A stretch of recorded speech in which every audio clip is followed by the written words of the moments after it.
Brothers and sisters, we are continuing to walk with Mother Teresa as we prepare for our Marian consecration. And today we have a question. Are we ready for the intensity of consecration and what that means? The answer is probably no.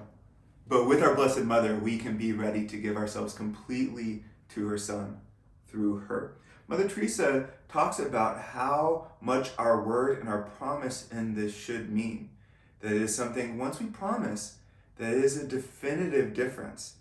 A word that Mother Teresa always liked to use was besa.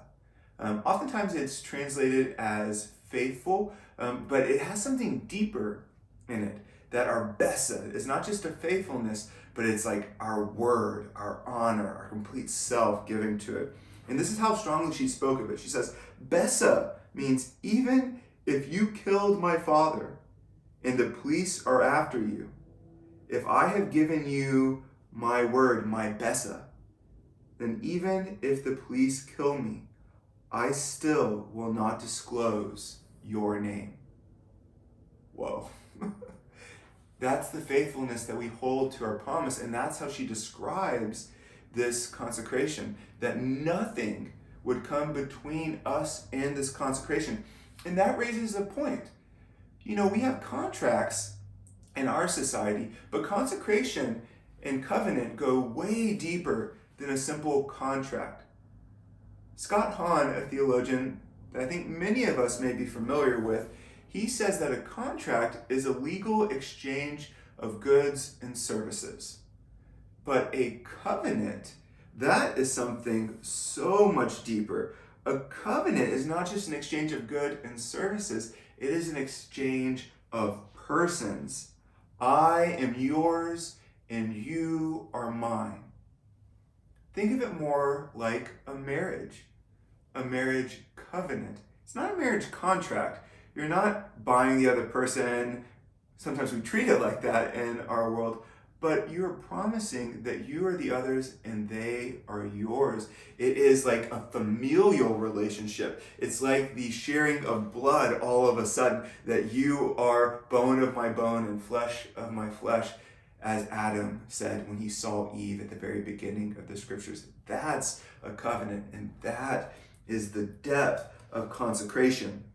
And so when she speaks about that, we're asking that we exchange relationships, really.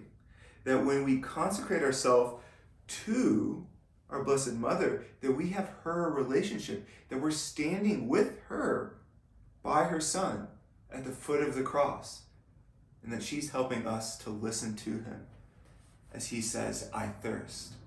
So that we truly know that it's not just a physical thirst for water, it's a thirst for souls. And that in that we're able to go out into the world. Now listen to this. I want to read this. This is also going to be at the bottom of our prayers today. But these are Mary's duties. And so then they reflect our duties. There's 12 of them. The first, to give of her spirit and heart. Our duty, total gift of all I have and am. Mary's second duty, to possess, protect, and transform me. Mine, total dependence on her.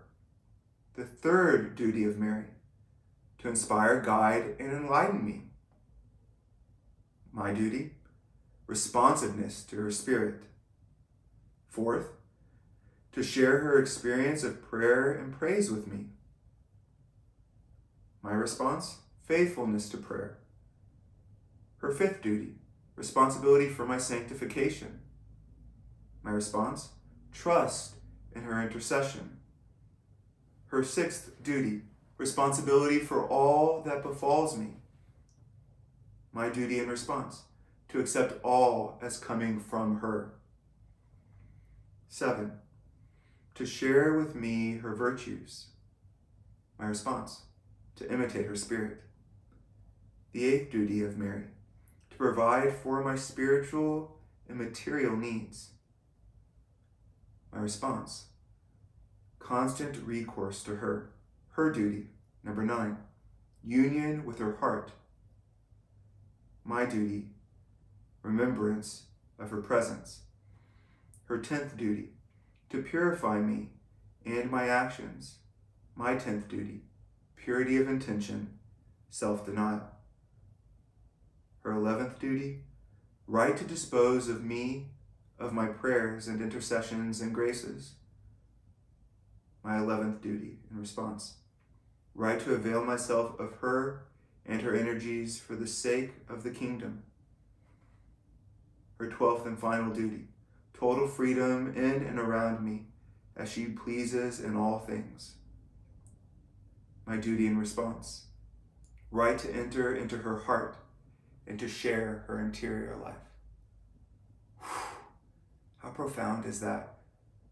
I ask you that you take a couple moments and just look through those 12 to see what her duties are to us and what our duties are in response as we prepare and enter into this consecration.